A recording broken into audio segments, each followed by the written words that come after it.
to get right, and there we go. We're going live. Right, so I think what we should very quickly do, if you don't mind, Norrie, is just recap then about the shinty, if we could. Thanks for writing in, by the way. Aye, right. That's what we had last time live. Right, here we go. This is Stramash Media in our sports show, and we'll be looking at all things Scottish, of course, including the cup final that was at the weekend. That was between Newtonmore and Kingussie. An enthralling match. Glenn, we were discussing how the age group in a game of shinty can vary from 105 to 12, you know. But that's what happened at the weekend. There was a lot of, let's say, generational shinty being played. Yeah, absolutely. Newtonmore, I mean, they had the former Scotland keeper in goals, Ross, and he's 56, you know, and I remember I was watching it thinking, there's hope for me, you know, I'm 55, I'm just a pup, you know. And then up front, they had a young lad called Coyle, John, I think it's John Coyle. Anyway, he's 16 years old, leading the line along with Morrison, who got man of the match, and 16 years old, and he scored the third goal, and with sublime skill. I mean, he had a shot blocked, then he got past two guys and beat the keeper as well, you know. Really, really great to see. And he's on the books of Ross County as well, so he's obviously a talented guy. We were saying that it was brilliant to watch. I mean, Buck Park was absolutely full. It was a cracking crowd. Nice to see the park renovated, the stand as well, you know. Yeah. And unfortunately, the weather was just the typical weather for the Highlands in a sporting occasion. But nobody cared. The brawlies were up. The beer was out. It was a family affair. Everybody had a great time, and it was a great advert for what is or should be one of our national sports. Yeah, it should be. Chris, it was good to hear the manager of Newtonmore saying it was for the village. This is all done for a village. It's that colloquial. It's that small in stature, because villages are getting represented. That's a sad state of affairs. We should have counties represented by shinty sometimes, I often feel. But what did you think of the game itself? I thought it was, I mean, again, I don't know the full rules right enough, but I really enjoyed it. And just the village thing, I think going with the village thing and sticking with it just now is good enough. I mean, ideally they want to expand and all the rest of it, but I've been up at Ballachulish as well, where I didn't even know the game was kicking off, you know, and it's a right good spectacle, but people just need to promote it. And as Glenn said, they're playing up in Buck Park, the mixed rules, the Irish hurling and Scottish. The Irish hurling and Scottish shinty, so you know, check that out as well. I'd certainly, if I'm up there in the neck of the woods, I'd check it out. But yeah, I won't be trying to learn it and be one of the sort of far out generational guys. I'll not be doing. I think my time for learning new stuff is past. Just try and keep being able to do the stuff I can.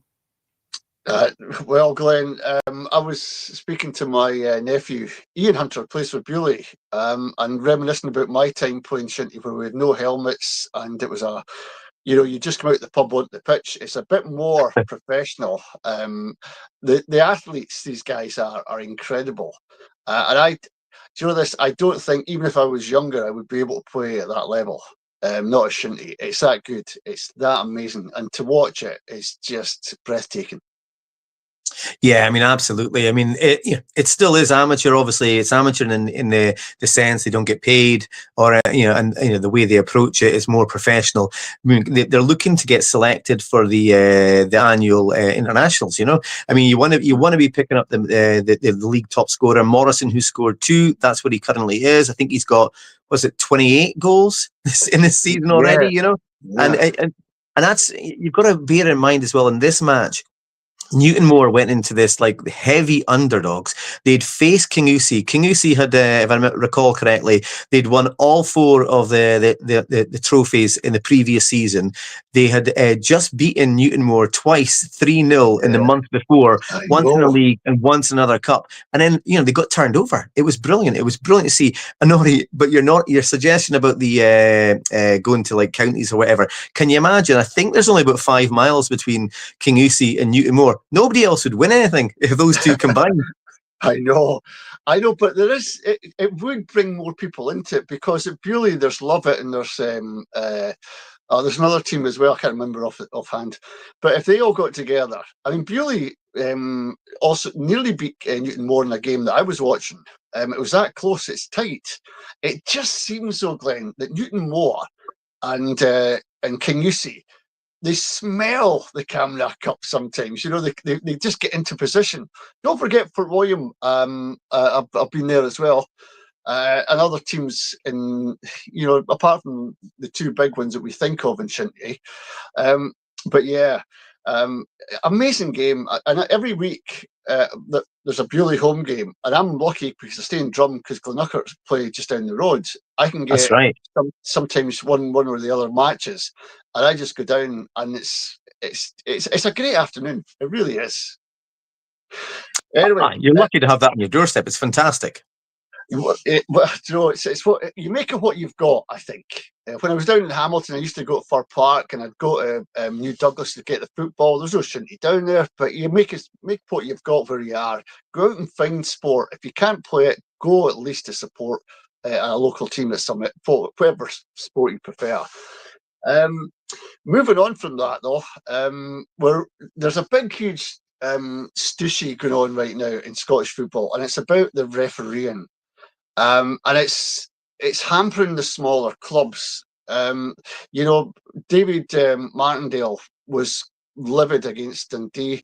He had a penalty against him. He thought it was unfair. He didn't know where the extra time would come from. You had Celtic getting a penalty through handball when somebody hit the ball against somebody's hand. And you've got other instances throughout the week. And the big talking point, I guess, is that Willie Collum, who's the head of the referees and the VAR unit, has come out and said before the league, you cannot get a penalty for the handball when you're looking away from goal, right? But that's exactly what happened for Kilmarnock to lose the game to Celtic. So, what the hell is going on with Scottish football? Are they deliberately trying to make it a bad spectacle? I don't know, Glenn. It seems there's a farce in the SFA, SPFL. What are they playing at? Help me out here. God, I wish I could. I've got two kids who are both qualified referees, and I look at the state of the refereeing, and I'm just flabbergasted. Every season, we hope it's going to get better, etc. I think Willie Collum had come out. I think it was in the middle of the summer, and he said that he was confident that officials would not be the story of this season. Obviously, it's gone wrong really, really quickly. I mean, I do like the fact that they've got they've got that panel that come out and actually, they basically they admit they've got things wrong or actually confirm that it was right. All the contentious ones, that's good, but it's not really helping to actually stop the problems.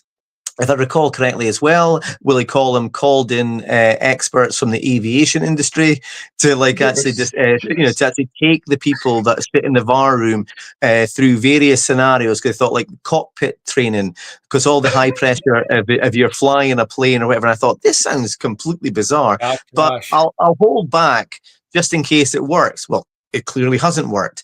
I mean, but you did mention that some of the smaller teams are, the decisions are going against them.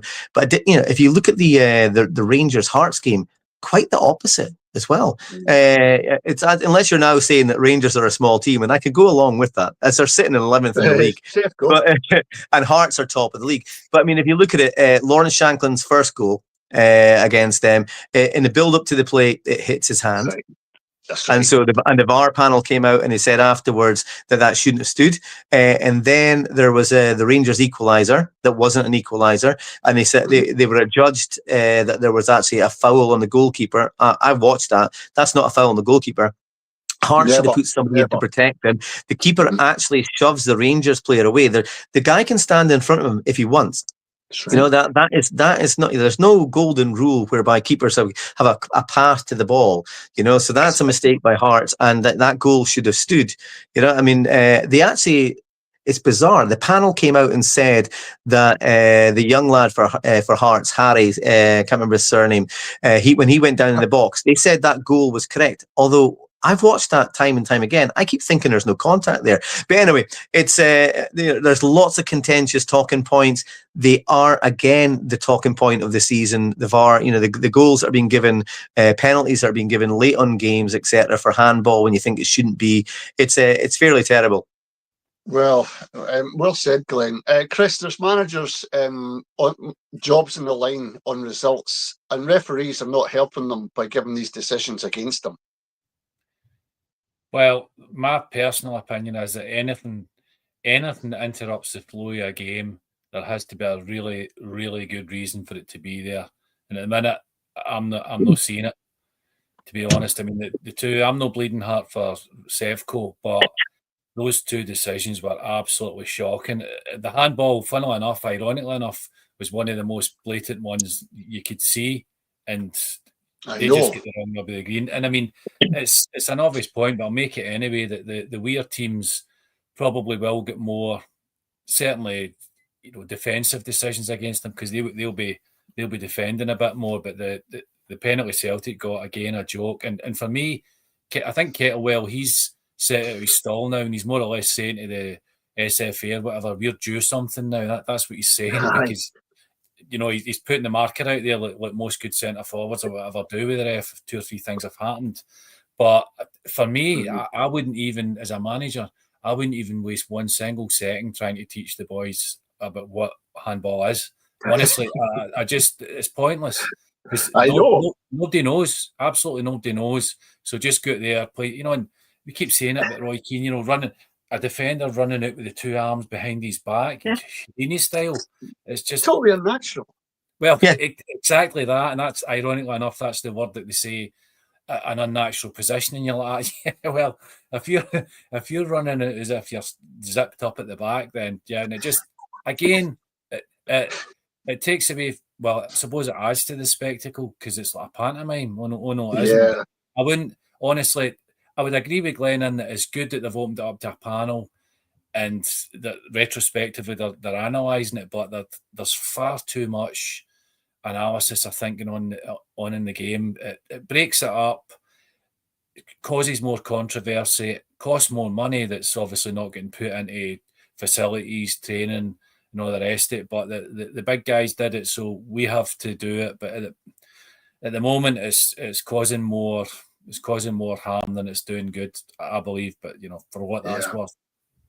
Well, Glenn, you could say that Kettlewell played a blinder because he didn't start blaming anyone. He just says, give me the facts. Just tell me what. And as Chris alluded to, managers don't know what to train their players for. If you're in the box, put your hands behind. That doesn't matter, because if you're going for a ball and you're trying to keep your balance, your hands come out.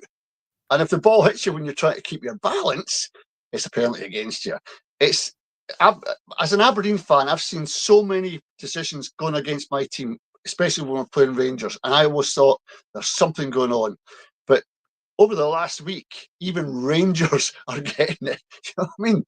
And again, I'm no lover of Rangers Football Club, but fair's fair. But that brings us to the next point.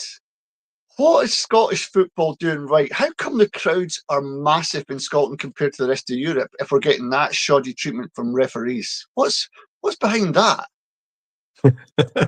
Oh, well, I mean, are we mugs then? That's the only answer, because, I mean, you think about it, it's, I mean, what did David Martindale say? He said he preferred life in the Championship because when because at least then when a goal was scored, it was a goal. Whether you disagreed with it or not, there was no interference with it. The referee had called it, and that was that kind of thing. But yeah, you are right. I mean, Scottish fans have, I think it's 3 years in a row now that UEFA have been producing the report about the highest top flight attendances within Europe in the pro rata, and that's 3 years in a row that Scotland have actually, the Scottish fans have been the highest supporters in numbers pro rata, and they're doing everything. There's no doubt about that. The Scottish fans are doing every single thing that they can to support the game, but it's woefully not supported by the SFA and various other bodies that are supposed to be looking after our game. The quality of the teams that are competing in Europe has not been. I mean, I know Rangers got to the Europa League final. I think it was 22, etc. But our coefficient is dropping. We're not performing well. That's right across the board. Celtic haven't invested like they normally invest, and they're out of the Champions League, and they were struggling against Red Star Belgrade the other night. So what are we going to do? We're not seeing young Scottish players coming through either. I mentioned this in the show last week. Yeah. But the Dundee manager, Tony, who's now at Ross County, I mean, he played the most. Yeah, he played the most under 21 players in the entire league, and he got punted. So, I mean, it was nice to see there's a young lad that's come through at Celtic, and I think he's just a young defender. He's keeping Ralston out, and he's at him is 3 games in a row for him. You think, why would that be news? It shouldn't be news. Like a young guy coming through. He's only 19, but it is, because it's rare. It is rare. It's got to that stage. So there's right across the board, we're letting the development down, we're letting the quality down, we're letting the fans down, and we always talk about it, but there never seems to be a solution. Well, all those things, Chris, we're getting let down by, plus refereeing and VAR, getting let down by that. Why are Scots turning up to more games per week than any other country in Europe? Is it because we've nothing better to do, or is it because they know more about us and they're talking with their feet? They're getting out of their clubs and not supporting them?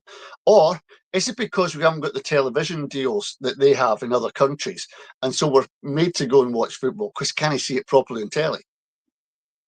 I mean, there's all sorts of words I could use, like fire stick and all the rest of it, but Scottish fans, I mean, when Glenn first said that per capita, I was like, what does that mean compared to like the size of the grounds or whatever? And then I was like, all right, population. I thought, that's first and foremost, it's a brilliant thing, and especially if you go to Championship, First Division, whatever you call it, the banter's just, some of the parter's just absolutely tremendous. So even the fit is good, but the overall atmosphere is really, really good. You get really plenty of parter, and that it's one of the few things that it's no died out. You get the prawn sandwich brigade and all that at Celtic Rangers, but the other end of it is just some of the chat is, and I probably couldn't mention it on here, and I won't. But some of the chat is just absolutely.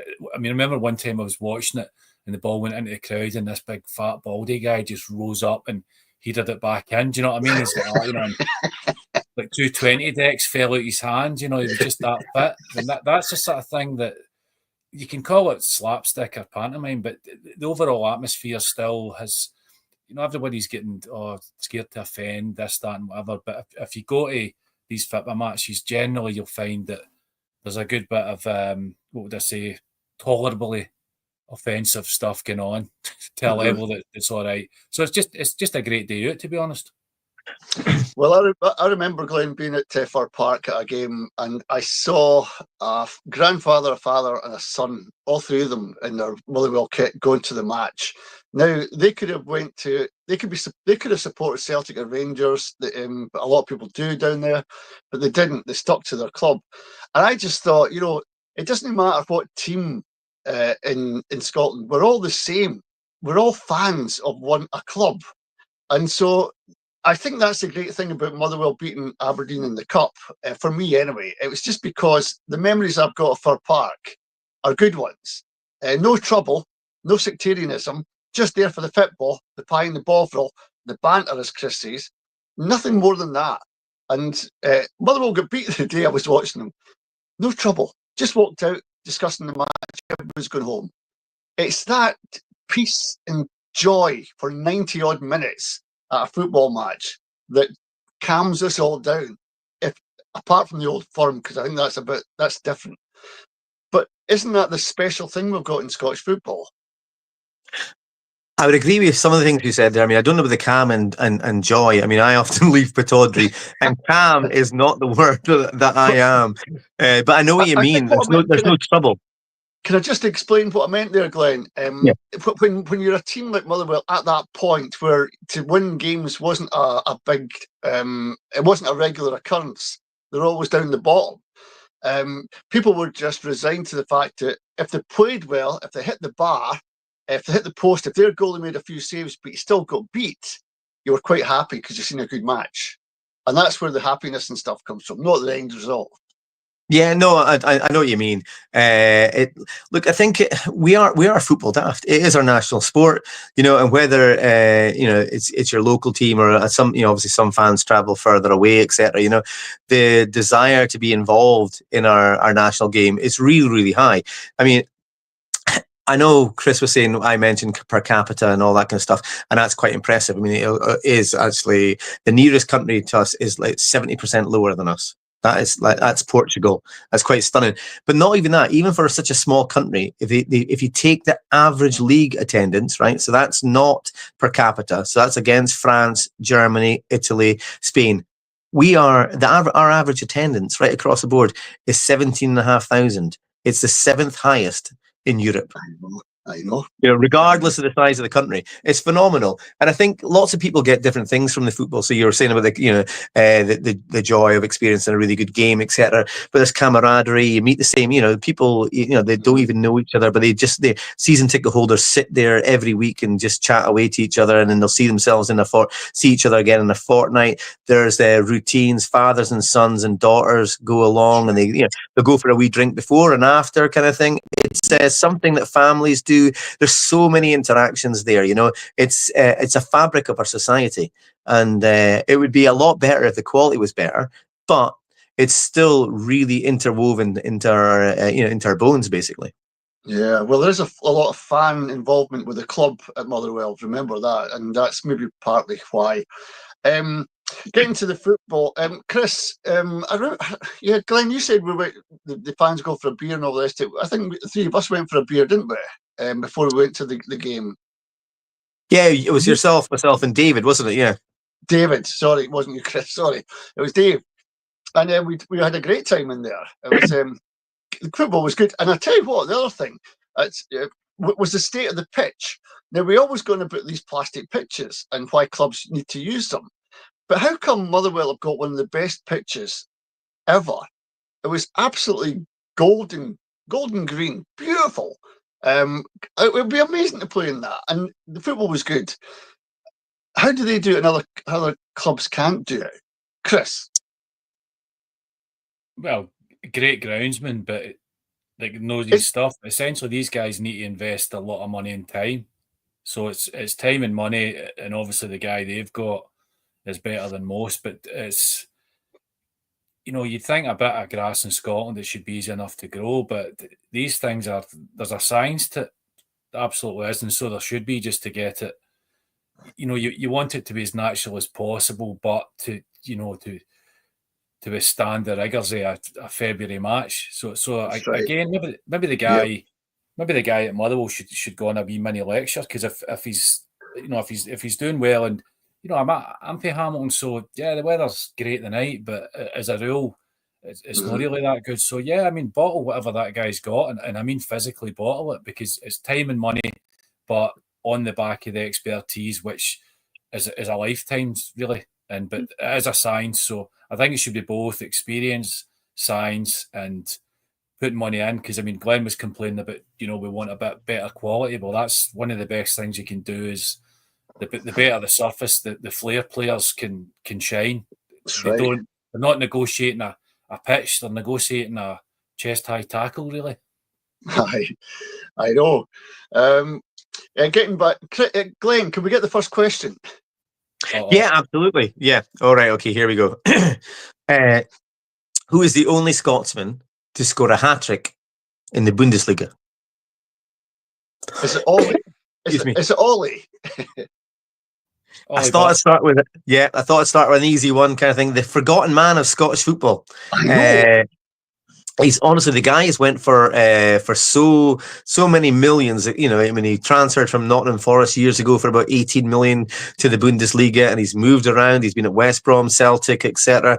Big transfer moves, and he's never really hit the heights. But I watched this hat trick, and I tell you what, he took it really, really well. It was they the Union Berlin, they beat Eintracht Frankfurt 4-3, and it was a decisive goal. The last one-on-one with the keeper, he used his pace, something that Shea Adams hasn't used for a long time, and then he just dinked it over the keeper. It was honestly, it was a really, really good hat trick.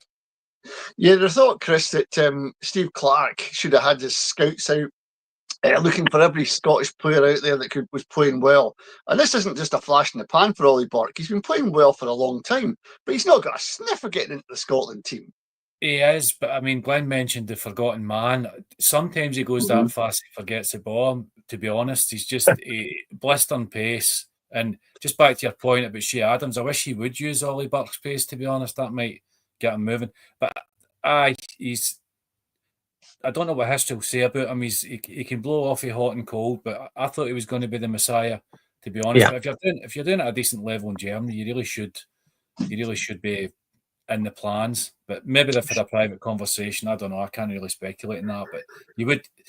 The thing is, a really, really fast player, even if they don't have all the skills, they can hurt teams. So there's nothing wrong with a wee 15-minute cameo or whatever, because if you do a defence, then after that, anything goes. So I don't know why he's not in consideration. But yeah, we had this problem before, Chris. When Shankland was playing well, he never got a sniff. When we were looking for somebody to turn the game in the World Cup, he wasn't brought on. I just feel that we're losing a trick here with our players. Anyway, Aberdeen. Let's talk about Aberdeen. Last week. I know. This is hard for me as well. By the way, before we get to Aberdeen, can I just display my top? And I might get jailed for this because it's Palestine official top I'm wearing, and I'm drinking out of my St Mirren mug that I got presented when I was on Caledon. I used to get these things all the time. So St Mirren mug and Palestine jersey. If anyone's wondering, what the hell's he got on? That's what it is. Your doors are coming off. Aye. I tell you, Aberdeen. Let's see. Last week we were talking. I'll go, Chris. Who would be the first manager you'd have thought is for the bullet in the Scottish Premier? There was a choice of three. It was Russell Martin. There was Jimmy Tillene and Stephen Presley. And they're still there, hanging on for dear life. Yeah, I mean, I went with Martin, but there's a Scottish Cup's great, but when you're literally no scoring goals at all, bring in Nisbet Armstrong, that Swedish kid. So I think he's trying really hard, but it just seems as if the absolute, I don't know, what death wish of Aberdeen. It just seems like that I don't. It's as if, well, it doesn't really matter what anybody does. Nothing's going to change. So honestly, we need to get some sort of mould for the club in, because something's drastically wrong in all the Scottish Cups in the world, which did guarantee his European football. But yeah, it's what is it? Once one song or whatever does not make a summer. So I don't know, but yeah. Tillene. Well, I mean, you heard the shouts of the Aberdeen fans, so that's. And by nature, they're normally quite reserved. So that's, when you hear that, that's not a good sign. I know, but Glenn, the board are sticking by him. He's got a 3-year plan, but he hasn't scored a goal this season. Haven't won matches in donkey's ages. And when we did win a match, it was against lower opposition. What has Jimmy Tillene got, apart from the Scottish Cup? Now, we've seen recently, Ange Postecoglou won a cup for Tottenham, but the board were thorough. They said, no, we can't play this way that you're wanting us to. That was a flash in the pan. We're going for a new manager. You've got to be ruthless when you're dealing with this kind of thing. First of all, were Aberdeen right to keep Tillene on? And secondly, are they still right to keep him on? Oh, Norrie, why did you come to me? Can I make a point about Tottenham? I would never hold Tottenham up as an example for good management or whatever. Yeah, I mean, they did what they did with Ange, but they have got things consistently wrong for a long time, and it appears so have Aberdeen. Apart from the Scottish Cup, He is on. Thielen is on a really, really, really bad run. I think it's like 5 wins and 39 or something. I mean, that is shocking. I was speaking to one of my friends, and they said, "Oh, I think his win rate's 15% on this run. You know, which other manager in Britain would have a rate somewhere? It's probably the worst." I goes, "Well, yeah, it will be the worst because anybody else that's got that will be sacked by now. You know, so there won't be anybody else left with a rate like that. Aberdeen's." There's so much wrong, and all. I know as fans, we all have opinions, etc., and we're all amateurs when it comes to that. But it's very obvious to a lot of people. A lot of people are saying the same thing. The midfield is old. There is no energy in there. Yeah. You've invested heavily in wingers that can't cross a ball. Yep.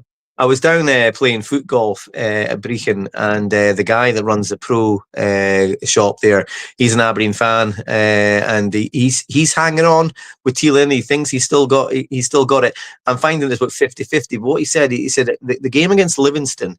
Here's a damning stat for you. Okay, the game against Livingston, Aberdeen put in 24 crosses.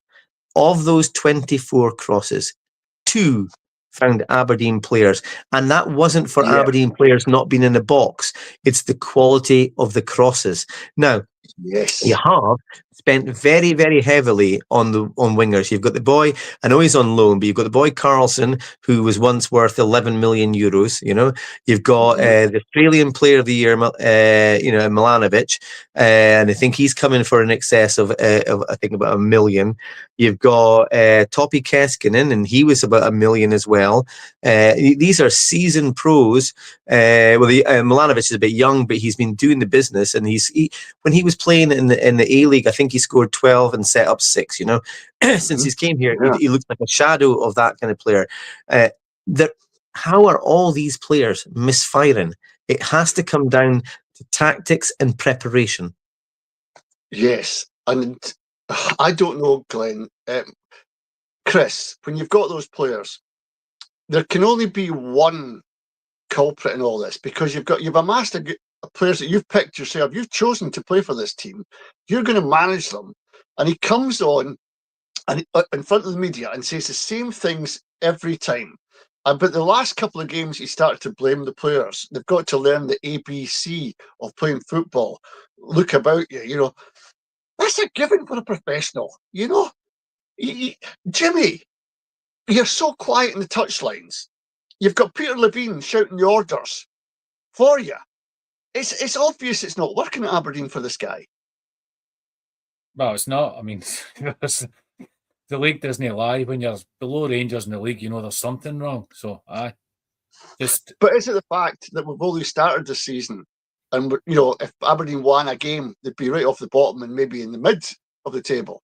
Well, that lends itself to the fact that at the moment, any result can just change your league position. You can whip up the league by 5 places, but it doesn't really change anything unless you're going to go on like the run that they went on last year. But they're his team. They're absolutely his team now. There's nothing. There's no sort of hangover. I mean, even getting Nisbet back, he was proven he found a goal. He's a confident player, and what I love about players like this is he'll miss a chance and he immediately forgets all about it. It doesn't exist, doesn't even know. So he's just straight away, he might even try the same move again. So that's fine. But that stat about the amount of crosses coming in. I mean, if you were to literally stand, those dummies that you used to train and flick the ball across that amount of times, there's just how you could only hit your player 2 times out of 24. Even there was average. If that was a film, they'd say, no, that's Hollywood.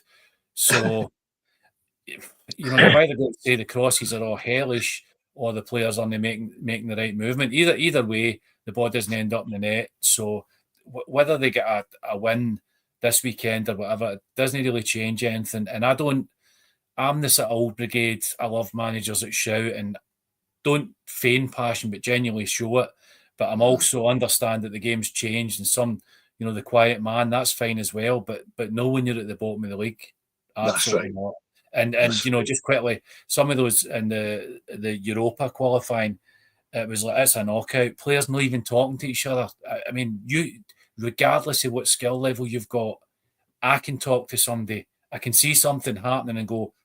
So if you're not even talking to each other, that's a kids would talk to each other, so that's a bad sign. But I don't know. I'm starting to lose a bit of faith if that was the question that was asked.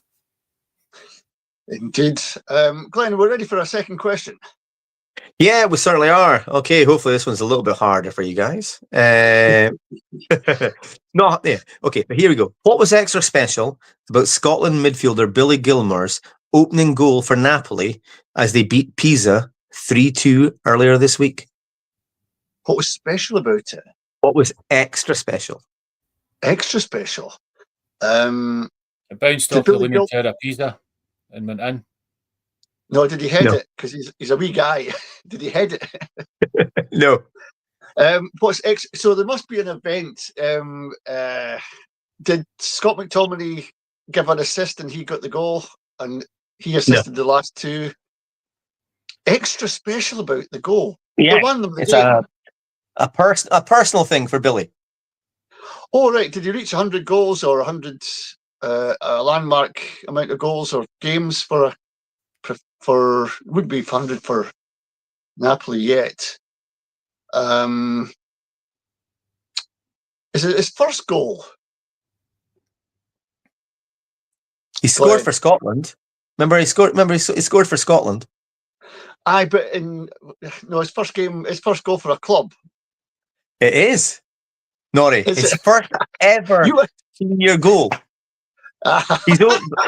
Prior to that match, he'd only ever scored in youth football or for Scotland. See, you were trying to put me off the scent there, Glenn Reid. I got that, and you were saying, "Oh, but he scored for Scotland." Well, you did say was it his first goal. That's not. You need to be specific. It's all about the specifics. I know. But well done, Nori. Yeah. Well done. Yeah, spot on. Got a goal. Excellent question, Glenn, because that took a bit of thought. I wonder what's so extra special to this guy. He must be his first goal because he's a midfielder. He's not he's a creator, not a scorer, I would have thought. But he's got a decent shot on him. I mean, that astounds me, but there you go. He's hit the post a few times before and he's come close. He had one for Brighton, it was chalked off. He went on, so we're always slagging VAR off, etc. It's extra annoying for if you're Billy Gilmour. He thought he'd scored his first ever professional goal, and it was chalked off. We were watching at the time, and he was. You could see it in his face. He was gutted. Well, listen. Let's move. Aberdeen. We know got beat by Motherwell. St Mirren got through against Kilmarnock. Is it now a good chance for one of the outside the Old Firm, Chris, to win a cup? Well, I mean, St Mirren, they're there, they can score goals, so they're flying. Why not? And I'll tell you what, Glenn, Motherwell's midfield, they're outstanding. They are organised. They are fast. They're quick on the press. Yeah. This is going to be a magic semi. Well, I think it'll be a great semi. I mean, I think it's great, full stop, that it's two non-Old Firm teams guaranteeing one of them in the final. And obviously, whoever gets through, I hope they get a decent ticket allocation. But no, I think it'll be a cracking match. It'll be a great atmosphere as well. I know we're a little bit away from it, but I mean, I think Stephen Robinson, St Mirren, I can't see past them. Motherwell, they beat Aberdeen, yes, but I mean, to be honest, under 15s could beat Aberdeen at the moment, so there's not really saying much. I think St Mirren will take that winner. So it's a little while to go, but currently, if they were playing, it would be St Mirren. I'm very impressed with them at the moment. Well, Chris, down the road from you, Fir Park, John Bertel Askew, the new manager. That's a mouthful. He's got them playing really well, hasn't he? He's got them organised. But by the way, Glenn, you reminded us last week on the predictions that Motherwell were without 4 players in that match, and they still turned over Aberdeen. They've got a fantastic manager who knows the Scottish football system. Yeah, but it's Aberdeen. Aye, but Chris, against St Mirren, that's a game Motherwell could win, isn't it? Easy. Well, I mean, it's an obvious point, but both. I mean, Wouldn't say it's going to be easy, like, but yeah, the manager. I mean, let's hope he sticks around as opposed to the old one. But I think it's good they've been paired outside the two Glasgow teams. That's good because one of them's guaranteed to get there, so that's brilliant. So yeah, I mean, it'll be a massive draw to the. I think it'll be yeah. I think Motherwell took down a good crowd to Pittodrie, better than their usual crowd, Glenn. Again, this is turning into the fans are wanting to see football, but travelling down. The buses were coming from Glasgow. The Motherwell fans there. There was Motherwell fans in Aberdeen came along. Yeah, didn't know there was. But they've come out of the woodwork to support their team. And I think the families and the fans will come out for Hampden, and St Mirren have got a good travelling support as well. This is healthy, isn't it, for football? Yeah, oh, absolutely. I mean, I think 1,000 fans for Motherwell travelled up to Pittodrie. Much larger numbers than normal. That's really, really good. It's good for the game. And yeah, I mean, I think, what was it, St Johnson, when they were in the final, they took about 15,000. And they've traditionally had small crowds, So, I think there'll be no problem with those two clubs filling Hampden. It'll be great to see, I mean, remember Aberdeen? I mean, Aberdeen are not a small club, but they're not seen as the same as Rangers and Celtic. When they played in Inverness, in the League Cup, I think Aberdeen took something like 43,000. Now, there's a lot of those fans don't normally go to the games, etc. But it'll be the same case for St Mirren and Motherwell as well. With the opportunity to go along to Hampden and maybe see history, a lot of people will want tickets. Well, I've just reminded myself, I'm drinking out of St Mirren Cup, but I'm not biased in this match at all, because I think, honestly, the winner of this game deserves to be in the final, even if it is a dodgy penalty, because both teams are really good. That Regan Charles Cook, Chris, scored a rocket. And after that, Motherwell controlled the game. The manager was telling them to, press forward, keep trying. And Aberdeen just couldn't get through them. What a really good team Motherwell are.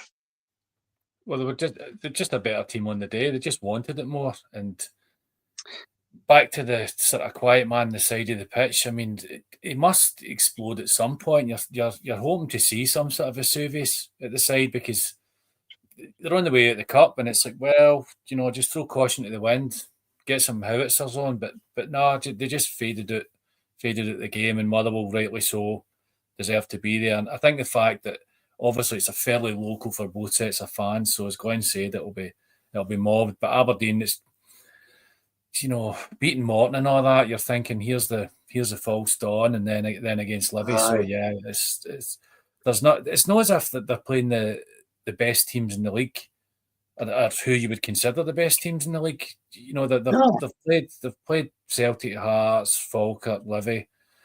So yeah, I don't know. They're in the doldrums, but fair play to Motherwell. They definitely deserve to go through. Andy Halliday wasn't playing. Stephen Welsh was, Glenn, ex-Celtic player. He played a stormer. He's a good player, isn't he? Yeah, look, they've got a cracking squad, and they thoroughly deserved the victory. I mean, I don't want to temper expectations or anything, but really, I mean, it's hard to judge them currently. I mean, they've got a decent squad, and they were missing a lot of players. But I think it's five draws in a row in the league. So they're very lucky again, because they get to play Aberdeen at the weekend. So that should be their first victory. And I do like their manager. He's very grounded. He's got a style, and it's attractive football. So I mean, I'm a fan of the way they play. But let's not get carried away. I mean, there's a lot of teams in the league that haven't actually really notched up a win or many wins. Yeah, that's true.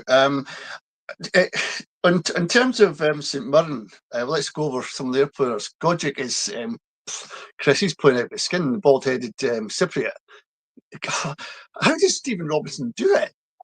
He gets a tune out of that team. Unbelievable. I don't know. I think he hits him with a baseball bat, and Gogic just gets up every single. It's like whack-a-mole. He just gets back up again. The guys, yeah. I think it reminds me of those. Those old Soviet army teams. One of the guys for them that he's a decent player, but doesn't really. He'll still be running and fighting at the end of the game. And Shamal George, the goalkeeper, when he played for Livingston, Chris, I thought he was just an average goalie. You know, Aye. in St Mirren's goals, he's performing heroics. Yeah. It must be coaching. It must be. Well, it'll be coaching, and it's the old cliche when you go to a club and you feel loved. That brings a lot of confidence to you. So, I mean, back to the disallowed goal against with Rangers against Hearts. Keepers is a real get far too much protection, and sometimes you see keepers going up and just looking at the ref before they even they're going for the ball and they're looking at the ref, waiting to get a decision. So Shamal George, there's none of that in his game. He's a good, big, strong guy. So, and again, he'll be building a decent relationship with his defence. And once you've got that, that takes care of 9 out of 10 scenarios. It really does. Everybody knows what everybody's going to do or not do. And you can't put a price on that. Obviously, he's found his club, so happy days for them. That's a really good point, because Glenn, when he solidifies himself in that goal, the defence can be secure that he's a capable goalkeeper of helping them out and slowing the game down and giving them a time to regroup, etc. Worth his weight in gold, as Chris says, Shamal George. Yeah, absolutely. I mean, I think it's the same with every team. If you've got a decent defence, there's something to build from. Defence takes confidence from having a very good keeper. And every single St Mirren team the last 3 seasons has been well organised. Let's not face it, and let's not forget. I mean, he's taken them to the top 6 the last 3 seasons in a row. He's a very good manager. He always puts out a strong team, and he, tactically astute. When he's playing against the old firm, etc., he sets them up well. When he's playing against the smaller teams, he changes it completely. He's got pace in his team. He's got talent. He keeps finding players on a very, very low budget to consistently be in the top 6 on one of the smallest budgets in the league. St Mirren fans might not want to hear this, but I don't think he'll be there next season. Somebody will come in for him. Well, we've got a habit of taking or poaching St Mirren managers. Sometimes it works out, sometimes it doesn't. But I just mean is he'll be attracting with this level of success. Should they get the final, it's nailed on that he will leave. And I'm sure St Mirren fans will wish him well, etc., because he's been great for their club. It's honestly, I'm impressed with him every time he puts a team out. I would say that if they're going to poach a St Mirren manager, it's probably more likely to be him than Fergie at this stage. Well, yeah, some good players in there. We've got time for the fixtures coming up. Has anyone got them up on their screens? What the fixtures are for Celtic Hibs? Celtic Hibs.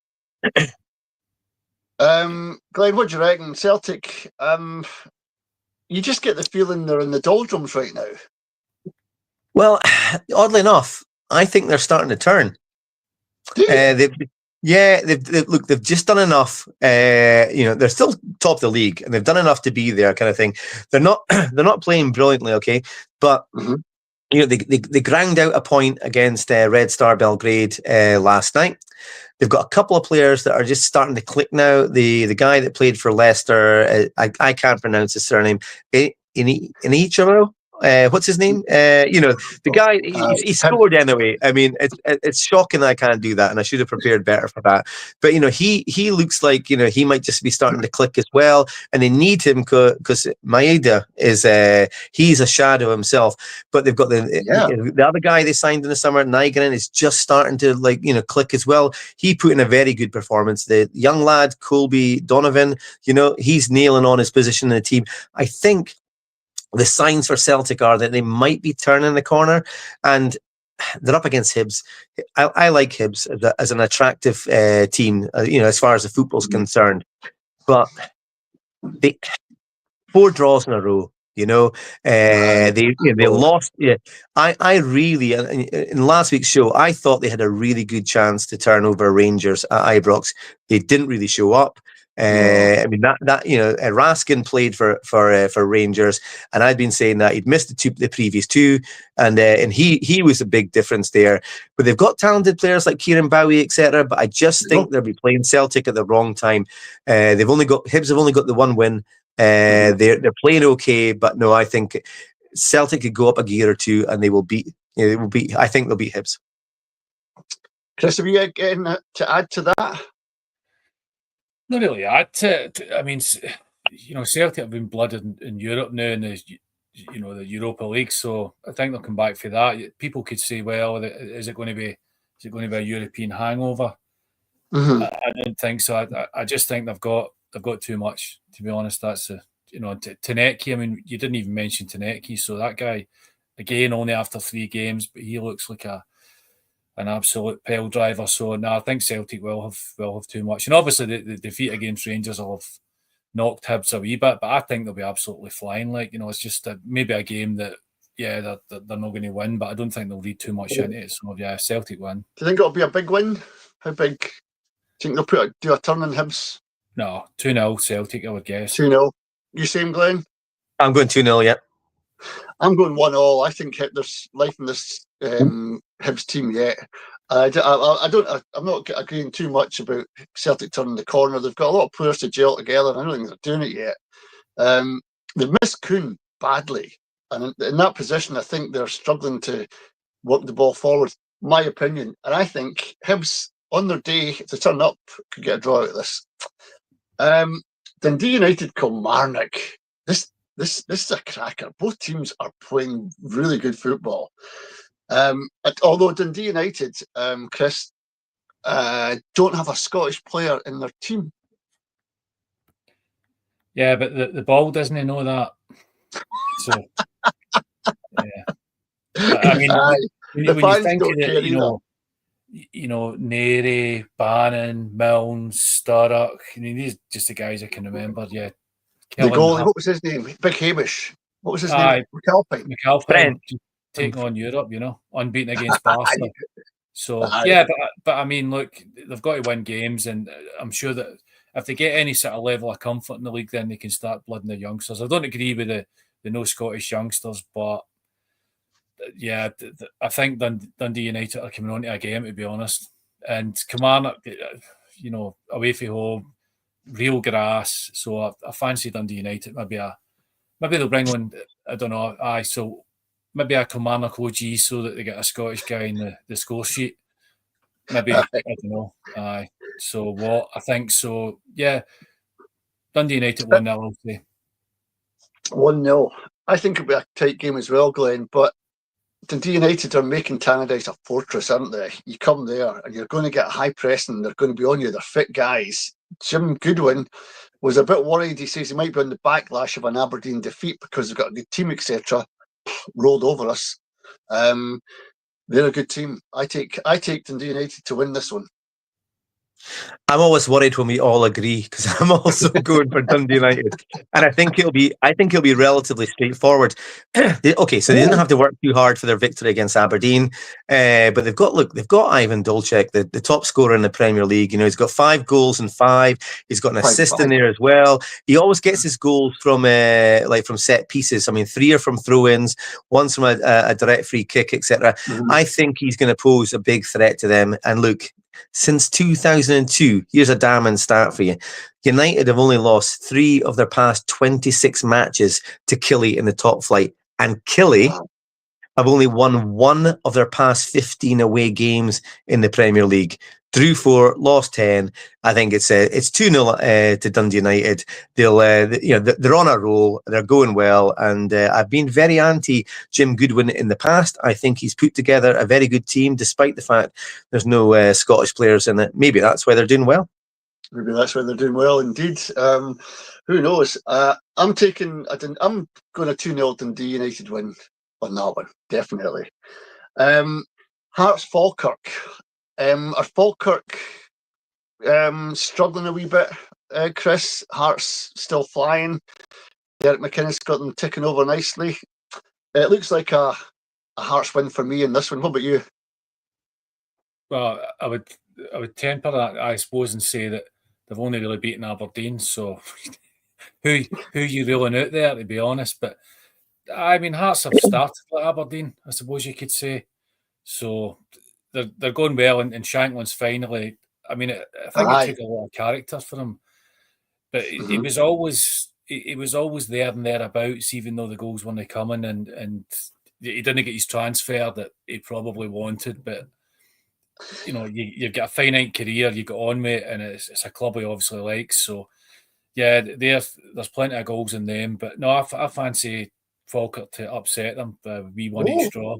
Oh, do you? Aye. No, I think Hearts.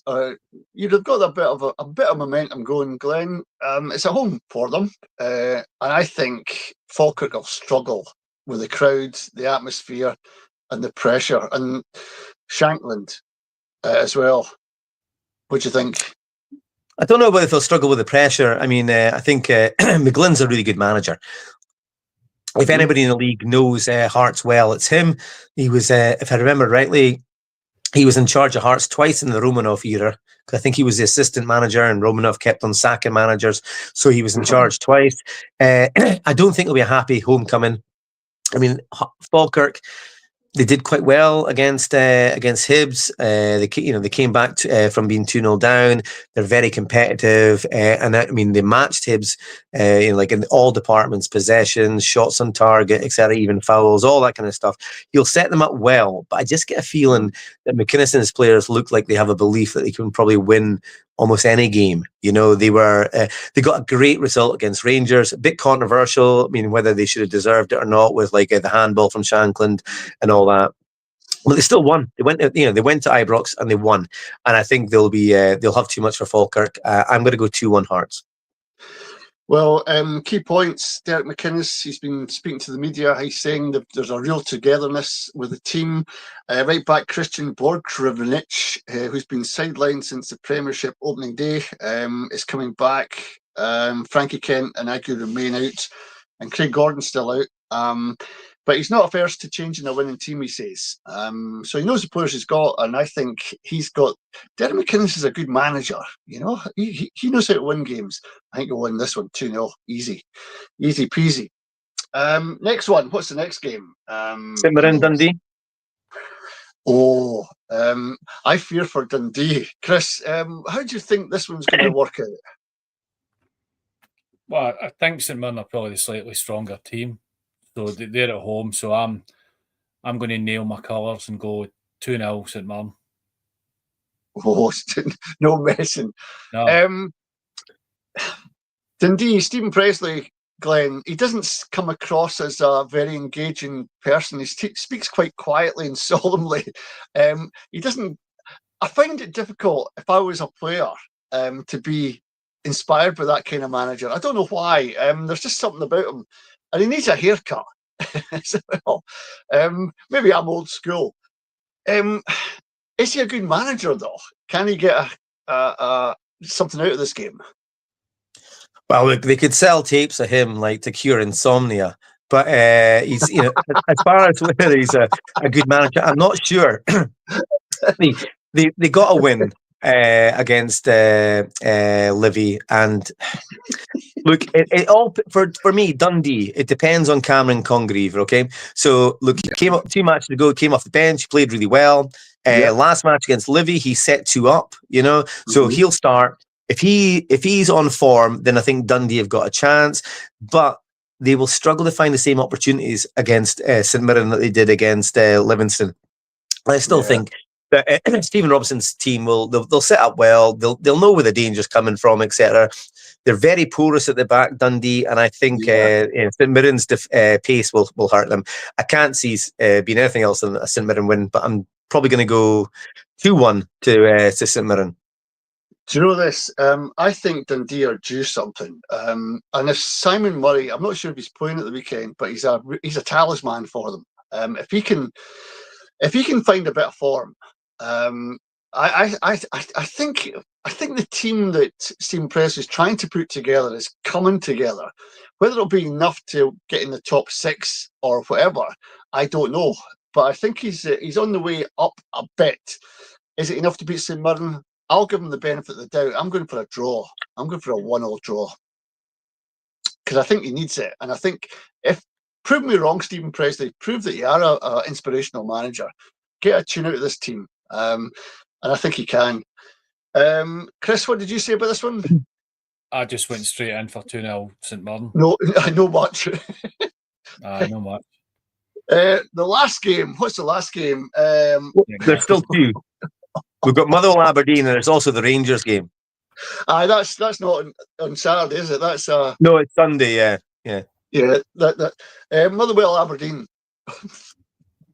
It's away, Glenn, on a grass pitch. Will the pressure of Pittodrie be taken off the backs of the players? Nah, look, Aberdeen, we're specialists in losing. We can lose at home, we can lose away, we can lose anywhere.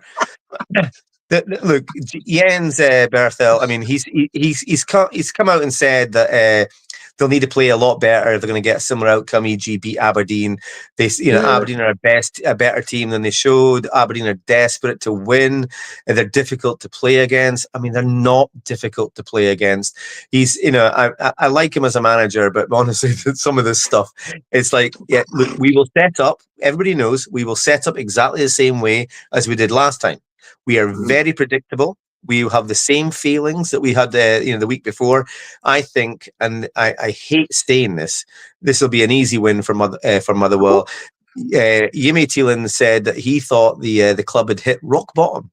Yes. And I'm thinking, they can actually. If they carry on like this, they'll be in the championship, and that's rock bottom. I know.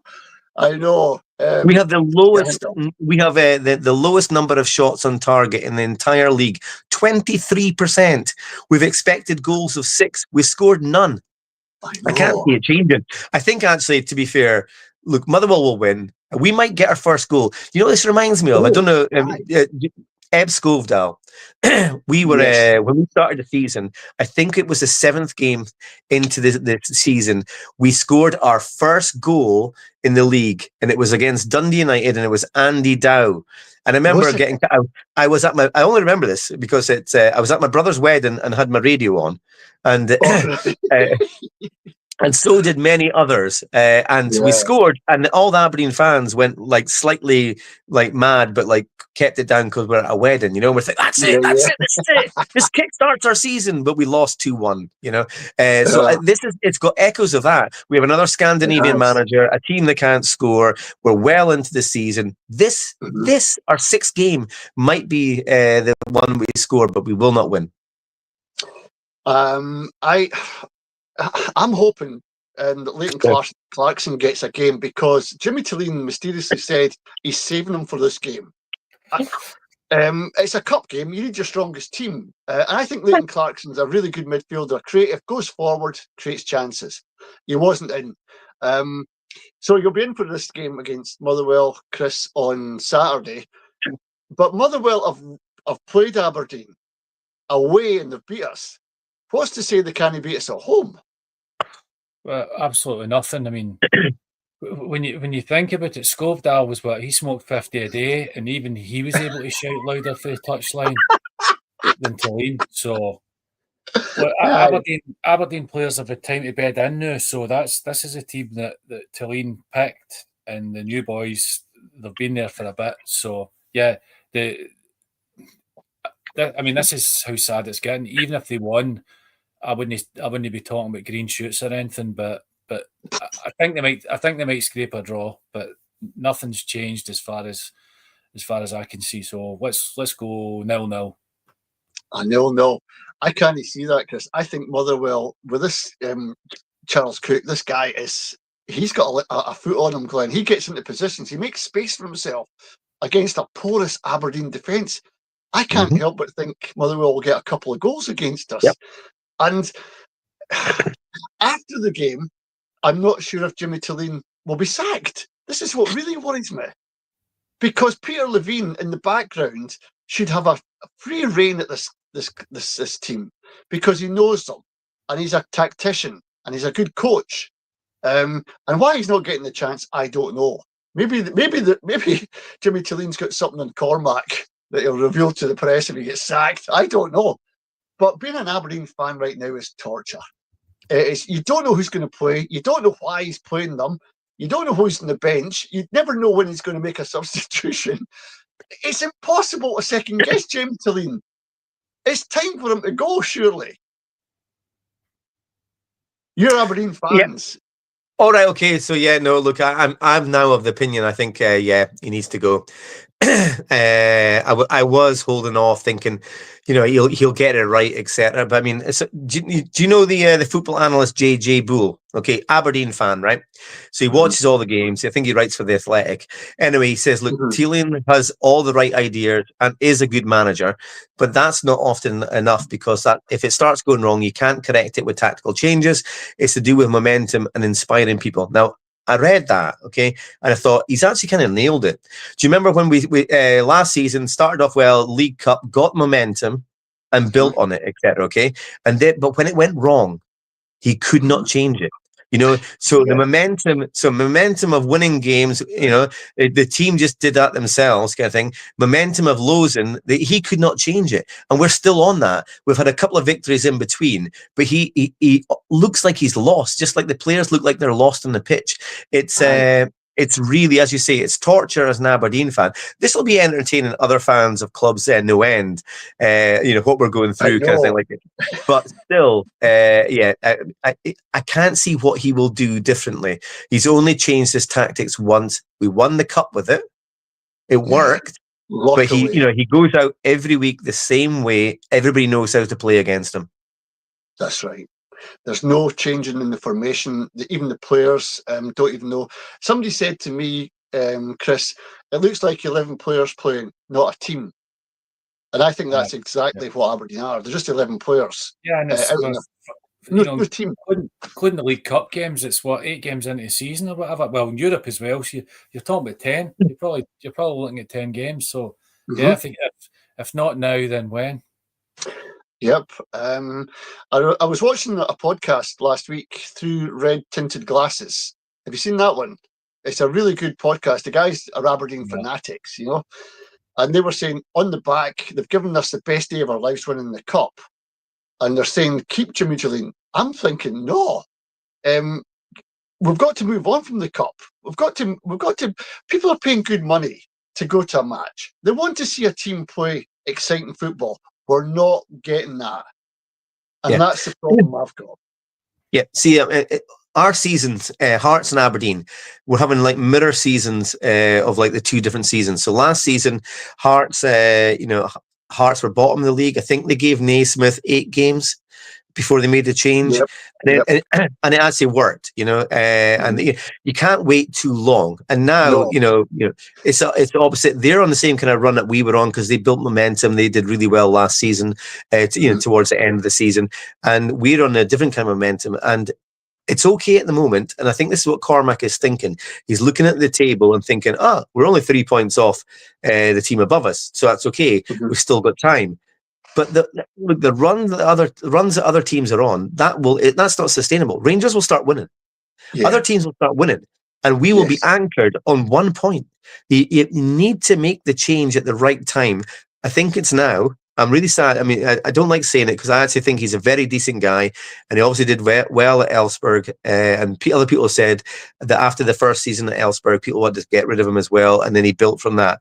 And I think that is what is keeping Cormac on side. But I think he's lost half the fans. If Motherwell beat us again, I think another significant chunk of the fans will go against him. It will then turn toxic, and that is when Cormac will have to make the change, because fans will stop going to games. He's got the European games coming up, and they'll need to sell them, sell the tickets, and fans will stay away. That's right. That's right. We've got one last game. By the way, Glenn, can we get the last question to carry on for next week before I forget? Yeah, absolutely. And I'm slightly biased, obviously, but I love this one.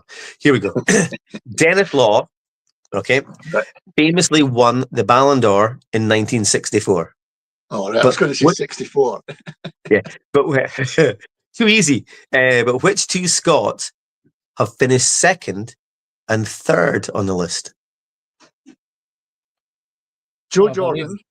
No. Well, keep them to yourselves, because we're leaving this one hanging for the, for people, the viewers, etc. Okay, but that's it. So Dennis Law famously won the Ballon d'Or in '64. But which 2 Scots have finished second and third on the list? So which ones have been make up the Scotland 1, 2, 3 on the Ballon d'Or list? So if you've forgotten that, don't worry, I'll put it up on social media, the question, and reply to me without looking, without Googling. Just try your best. We want as many answers as we can. Last game to analyse, Livingston versus Rangers. It's not the Tony Macaroni anymore, is it? Often found that was a great name for a stadium. Chris, you're in the dark, mate. I can't see you. What's happening to you? Have you got a light out? I Put need 50p in the meter, mate. Come on. I need some EU money for the floodlights. So there we go. There you are. Polish helicopter, got to go. I don't know. I think Rangers might grind out a 1-0 win. I think, Glenn, they'll get a 2-0 win with the referee helping them with the second goal, apparently. Okay, so I'll be quick, I'll be brief. I think Rangers will struggle after their exploits tonight. The league has not been a happy hunting ground for them. They're languishing in 11th. Livy were unlucky with that penalty against Dundee. I think it'll be goals. I think it'll be 2-2. 2-2. Wow. I'm going 2-0 to Rangers. I just think they've got a bigger squad. They've got bigger. They've got players that want to prove something, and they're the second biggest team in Scottish football. That's it, folks. Thanks very much for watching. We'll be putting this out on socials. If you missed it, it'll be still on YouTube, so you can always come to Stramash Media. Find that on YouTube as well, and you can see us. But that's us, guys. Till next week. Adios. Thanks, everybody. See you later. Thanks. Bye Cheers. now. Cheers. Bye.